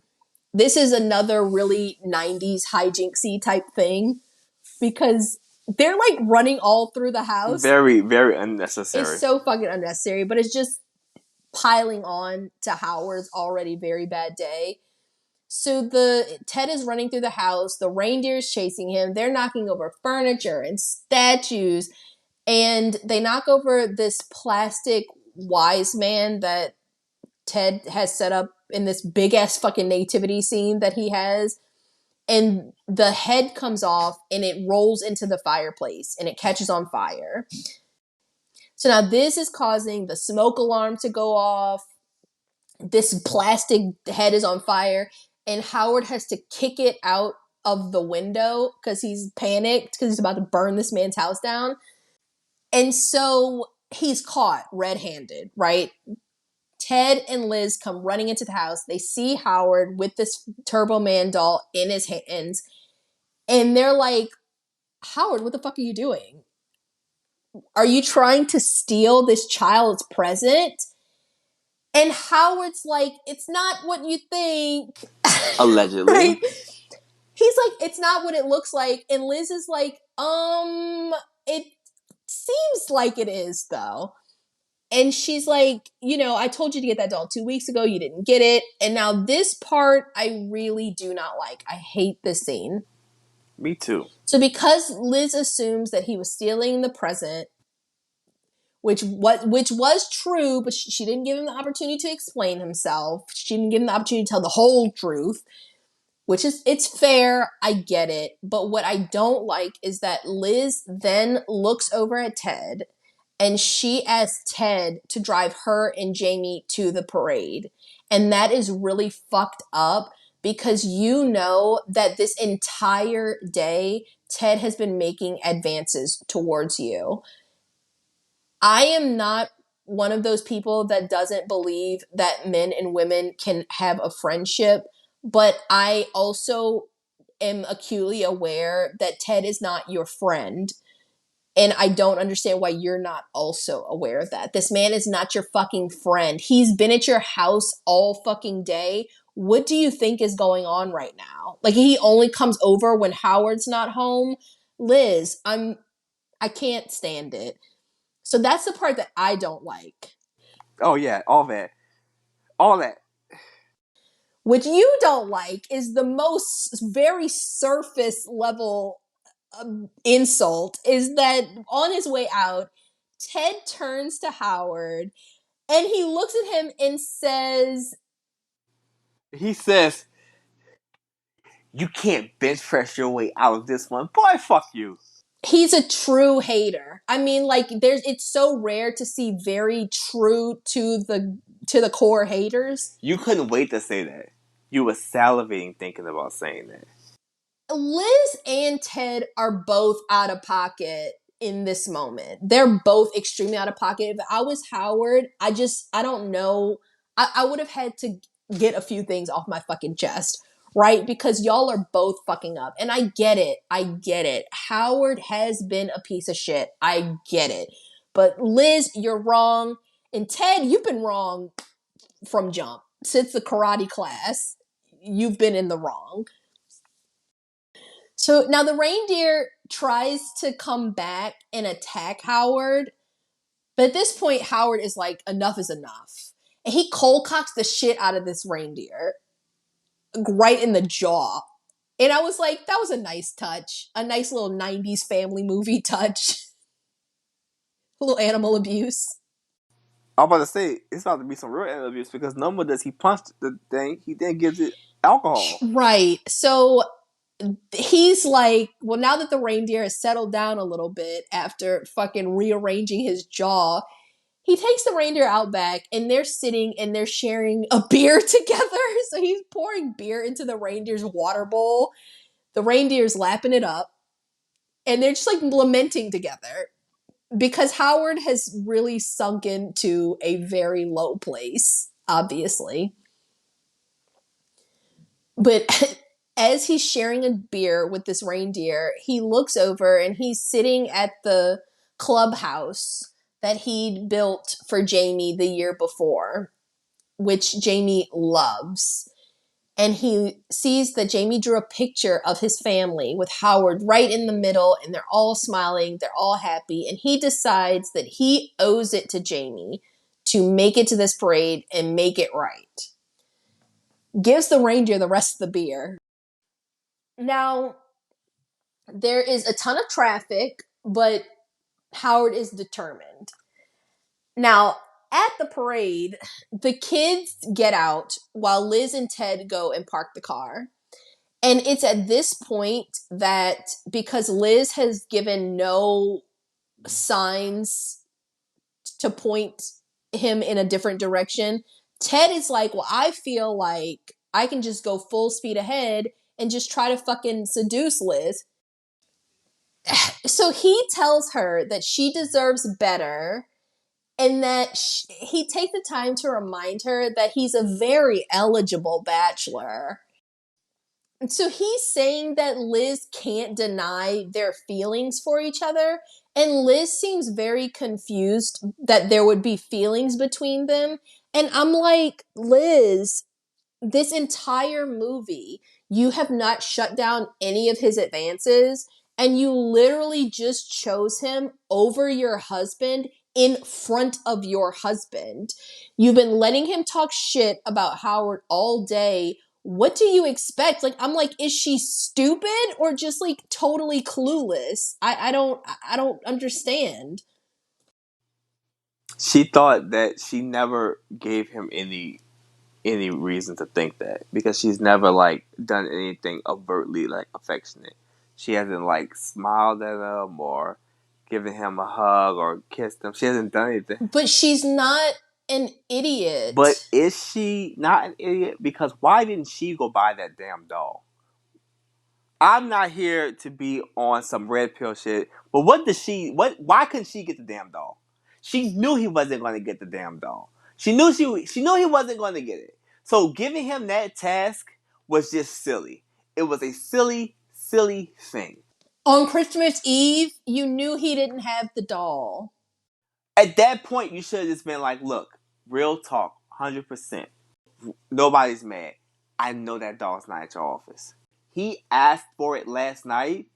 We'll figure it out tomorrow." Let's just go to the parade. She's not smart.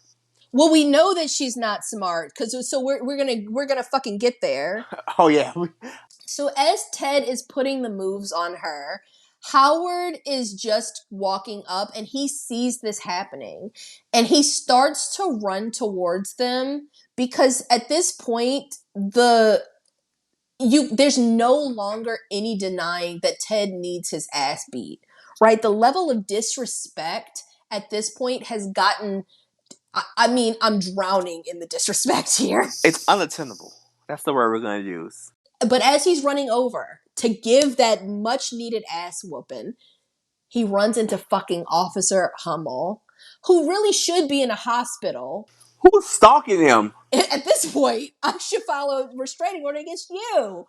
But he ends up running right into him because Arnold Schwarzenegger's like a fucking refrigerator. He knocks him over with all this hot coffee in his hand and it spills all over him. Officer Hummel is burned. Now, you can't arrest somebody for running into you, but Officer Hummel decides to chase Howard around anyway. Thus, we did not get to see the ass whooping that we have been waiting for. But that's okay because Liz does defend herself. And when Ted goes in for a kiss, she ends up hitting Ted in the head with a canister of his famous alcohol-free eggnog. This dude is a fucking schmuck. Bro, don't give me this bullshit. I didn't come here for alcohol-free eggnog. I'm a grown-ass woman. Now, in a turn of events, Howard, in his runaway scene from Officer Hummel, he runs backstage and he ends up becoming the fill-in for Turbo Man in the parade. And they suit him up in this suit that was clearly tailor-made for Arnold Schwarzenegger's body, right? It has all the outlines and the muscles and shit. The suit is really suiting on Howard right now. This was the budget. The next 15 minutes of the movie is This is where the bulk of the budget went, and you can tell. So Howard is in this suit, and he is really feeling himself. And he starts really hamming it up. He's saluting the kids.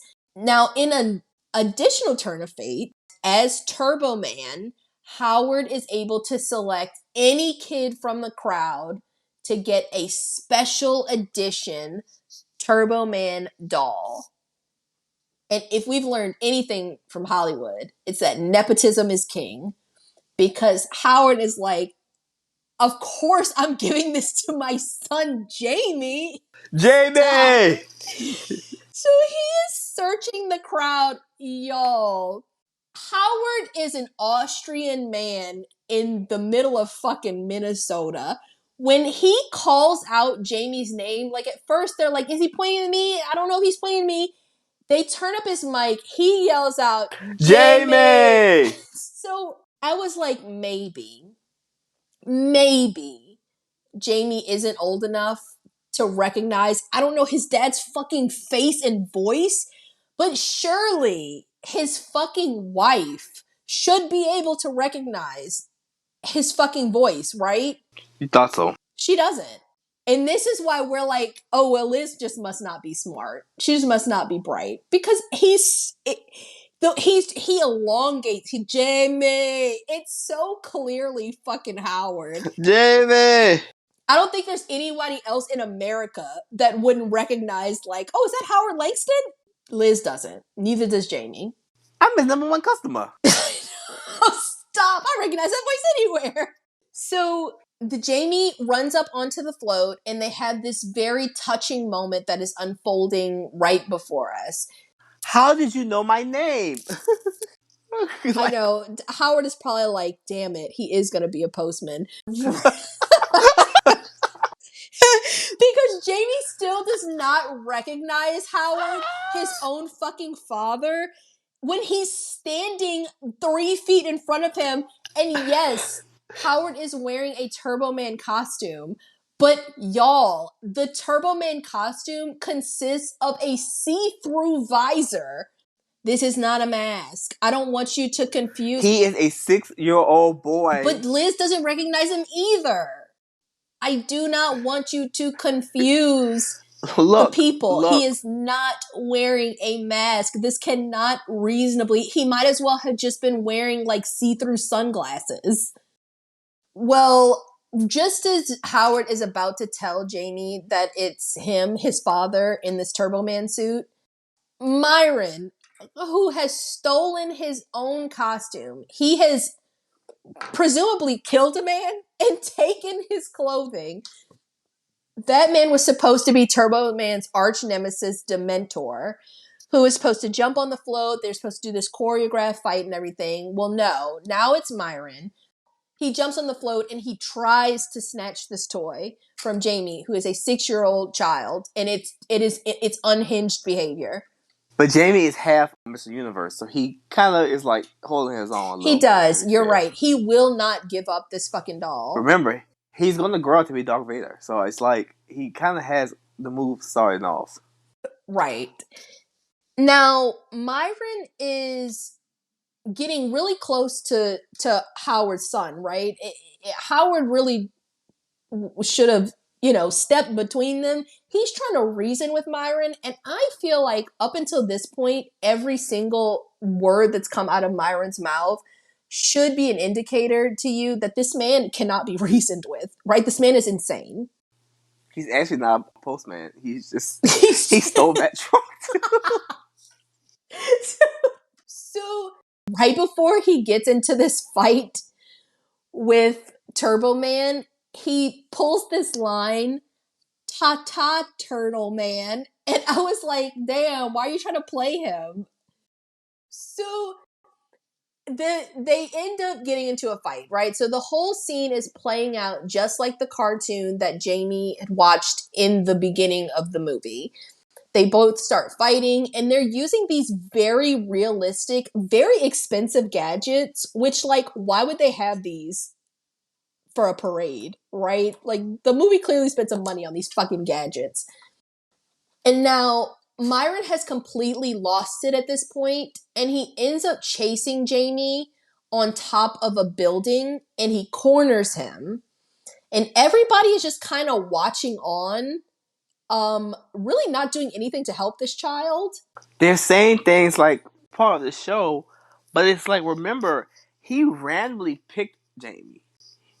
So it's not like he knew what to do, and even if it wasn't, what kind of show y'all think y'all watching? Snuff film? Like, what is this? It's a child. This is clearly a very dangerous situation. I'm mad confused. And Liz is like, no, my kid's not a part of the show. But she's also not really doing much to help him, right? They're like, Turbo Man, use your...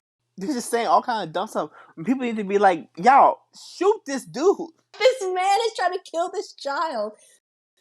So because Jamie's cornered, he starts climbing up this really tall Christmas tree structure that's also on top of this building. So it's adding another real layer of danger here.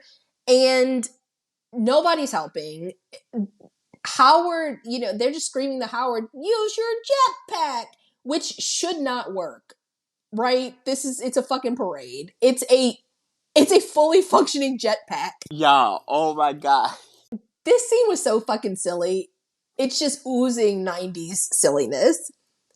He activates the jetpack and he starts flying just all over the place. He is flying, doing loop-de-loops. He's going through people's houses. He's just it's all very silly. Helping in no way, just being really fucking silly. So just then, the Christmas tree that Jamie is climbing on, it falls over, and now it's literally hanging off the side of this building. And Jamie is holding on to it with his fingers, in one of those, like, I can't hold on much longer type scenarios. Myron is also holding on to it, and he is still, they are both near either death or a really fucking breaking bones situation here. He's still trying to steal this doll from Jamie. He's not well. Right. And Jamie is risking his life to not give it up. The situation is dire. So Howard is able to knock Myron off of the building by using Turbo Man's like handy dandy boomerang. He ends up falling down, but he does have the Turbo Man doll. So he's like, yeah, I fucking did it. Jamie almost dies. So now Myron is surrounded by police because now you need to go to jail for attempted murder because you just tried to kill this 6-year-old child. In addition to the fact that you blew up an entire police force, in addition to the fact that you maced a man and you choked a woman today, Myron is looking at serious jail time. Years. And you have not delivered a single piece of mail. That too. Mail fraud. I mean, Myron is looking at federal time. But so luckily, Howard is able to fly up and use his jetpack to save Jamie because people just fucking forgot about Jamie. They didn't even get a sheet to try to catch him on. He brings Jamie to his mother and he's talking to him, giving him a pep talk, and yet neither of them recognize him. It's an extended talk.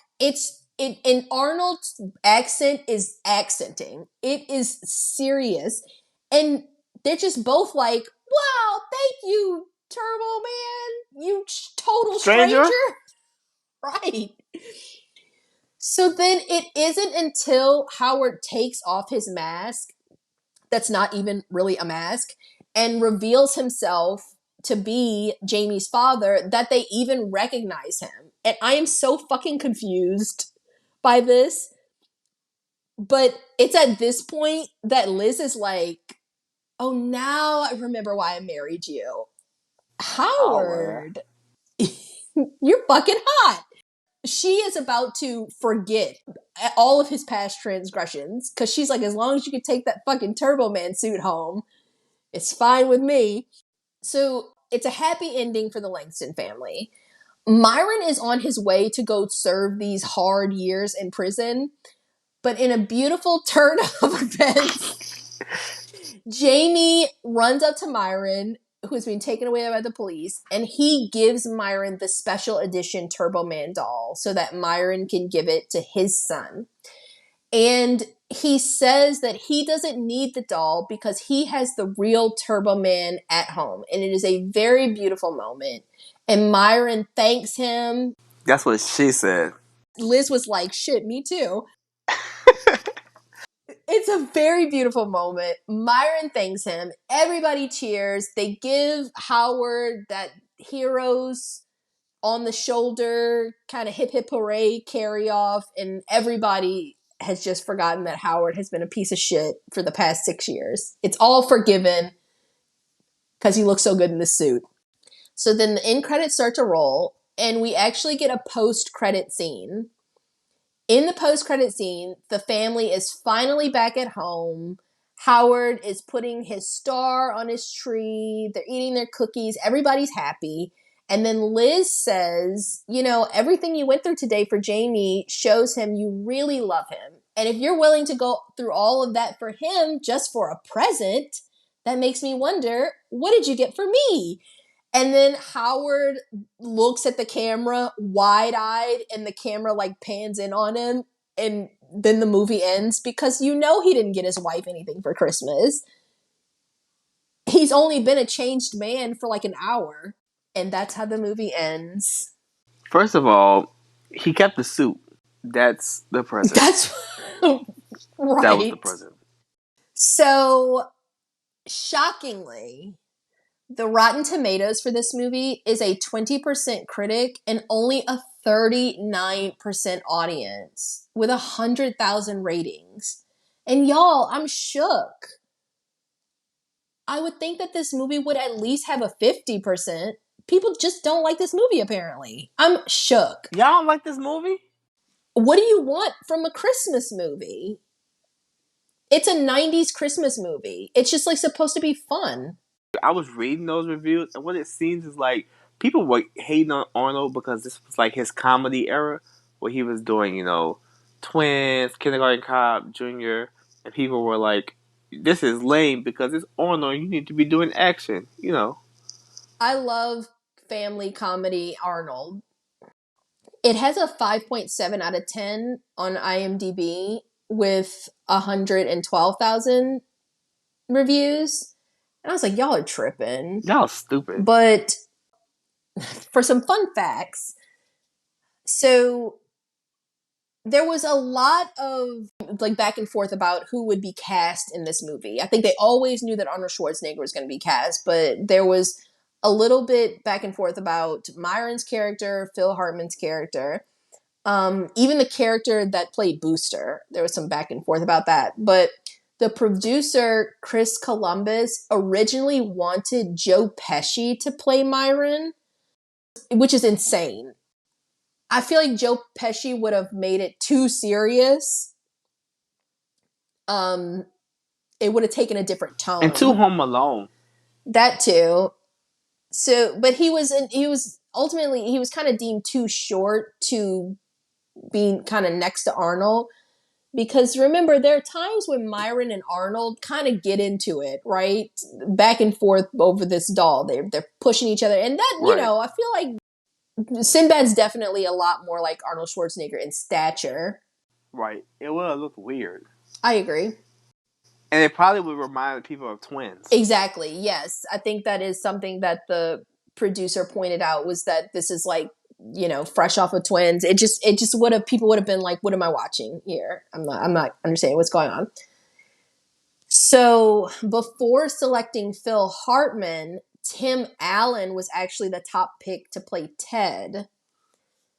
And I was like, yeah, I mean, no, I think it could have worked, but that also would have made it a totally different movie. He's too sleazy. Right. Exactly. Right. I think if Tim Allen had done it, I think it would have been like a little too like pervy neighbor, right? Adult. Yeah. Phil Hartman was really good at also playing just like the schmucky role. Like he was really good at the passive aggressive scenes with Howard. I think he played it really well. He has that voice. It's the voice. The voice is really what Christmas comes but once a year. Nestled safely It's under like, the Christmas tree. Yes. It was a perfect cast. So according to director Brian Levant, Phil Hartman was originally also considered for the role of Myron, but when he was reading for it, it just really felt off. It wasn't working. But when he ended up reading for Ted, Levant said that Hartman was pitch perfect for that role. And he just knew they didn't want anybody else to play Ted, that it had to be Phil Hartman. Could you imagine him being Myron? It would have been scary. That voice, he would have been unhinged. It would have been too real. Sinbad is silly. Sinbad is so silly. Like Sinbad doing that stuff is silly because it's a comedian, this big ass goofy. Right. So Sinbad, Arnold Schwarzenegger's agent actually suggested Sinbad, but the producers originally felt that he wasn't really suited for the role of a villain because at the time they thought, he did very family oriented comedy. They thought that, his reputation was just too clean. They didn't think that he could deliver an unhinged postal worker. Although Sinbad had a different feeling about the character, he felt that the character was less bad, that the character wouldn't generate as much hate from the audience as it would generate more sympathy, because people were just like, he's just a dad trying to get his kid a present and stuff. But he ended up actually missing the audition for it. But Chris Columbus, the producer, actually waited for him to return from a tour that he was doing and allowed him to audition for the role. And Sinbad auditioned. Sinbad said that he actually felt like he messed up the audition, but apparently he nailed it. And then it was like, just like with Phil Hartman and Ted, they were like, they couldn't imagine anybody else doing it but Sinbad. And I think it was the absolute perfect choice. I can't imagine them thinking, like, they really think that Marvin is the villain of this movie? No, it's Ted. Ted is the villain. Straight up. So the story itself is actually based on the 1980s shopping frenzy over the Cabbage Patch dolls, but it actually ended up mimicking the Tickle Me Elmo craze perfectly, which was actually happening. It actually happened that year, that 1996 Christmas. People were trampling each other, fighting to get this fucking doll. I mean, it is almost like a mirror image of what happens with the Turbo Man doll in this movie. Did you ever Tickle Me Elmo? Did I have a Tickle Me Elmo? I don't remember. I don't think so. I wasn't big into Elmo. I wasn't like a Sesame Street kid. What were you big into? Spice Girls. You had all 5 of those dolls, huh? I had them 5 times over. I had the dolls. I got them in the sets, and then I got them individually. People were giving them to me as gifts. I had outfits. Dante. I had a house full of fucking Spice Girls dolls. I had my grandma actually ended up giving me a little suitcase to keep them all in, so I could keep them all together. I liked that same year. My thing was Batman and Robin. Oh my god, you can't tell me. I love Batman and Robin, but I love so Batman and Robin was like that thing. But I guess if to compare you to your Spice Girls was, I was really into Power Rangers, and we had collected. We would go to McDonald's, and that was the year that the first Power Rangers movie came out, and you had to collect them at McDonald's. All of the the 16, all 6 toys, and then I had like a big old Blue Ranger. I had Blue Ranger pajamas. That's cute. That was like my thing. Yes, but I was a total Power Ranger nerd. What a time to be alive, right? We don't have shit like that anymore. So just one last fun fact, although it's not really a fun fact. So this movie was actually the last feature-length film that was released in Phil Hartman's lifetime, before his death in 1998. So he did shoot another movie in Small Soldiers, which I loved. I saw in theaters like 5 times. But that came out in 1998, but he was already dead. So Phil Hartman, who plays Ted, he was shot and killed by his wife in their home while he was sleeping. His wife, Bryn, she had some mental health issues, but she also was struggling with addiction. I listened to a podcast on this. I actually watched a documentary on it too. I think that Phil Hartman was a great guy. I think he was a really, really great friend. But I think as far as being a significant other, being in relationships, I think that he was not really the best. And I think that the relationship was very, very toxic. So Bryn would actually shoot him in the bed while he was sleeping, and then sometime later she would turn the gun on herself. And so it was a very tragic story, and he died before Small Soldiers came out. But yeah, this is the last film featuring Hartman that was released during his lifetime. So yeah, it was very sad. So rest in peace, Phil Hartman. Right, he really nailed this character. Yeah, that's crazy. I know. It's so crazy whenever I listened to the story or watched the documentary about it, I was like, damn, it's just so tragic. I think there's at so many points they could have changed some things. But yeah, Phil Hartman died very young. Yeah. All in all, I mean, I don't think we have to hit or miss this movie because it's a bonus episode, so we don't just do those for I agree, but the movie is a hit. The movie is a Oh fucking yeah, definitely a banger. hit. Now, I love it. I think it's great. I had I had a good time watching it. So, Merry Christmas to you all. Thank you for listening. If you have other suggestions, we want to be very honest with you. We're never gonna do, and we mean this. We're never gonna do Jingle all the way too. We're just not gonna watch that. So don't request that. But We if are you have other happy to take movies, other requests. request Yes. those. And so, yeah, so now I know that we, and do please feel free to reach out to us with requests for the bonus episodes, but also for the, the actual horror movie episodes. We love getting requests from you guys, and we're really more than happy to do it. Yes, and please, please check us out on YouTube. We hear from you guys all the time on Instagram, and we have the Facebook, of course, and we have the Reddit, the subreddit. All did you get that on film? But yeah, check out our YouTube.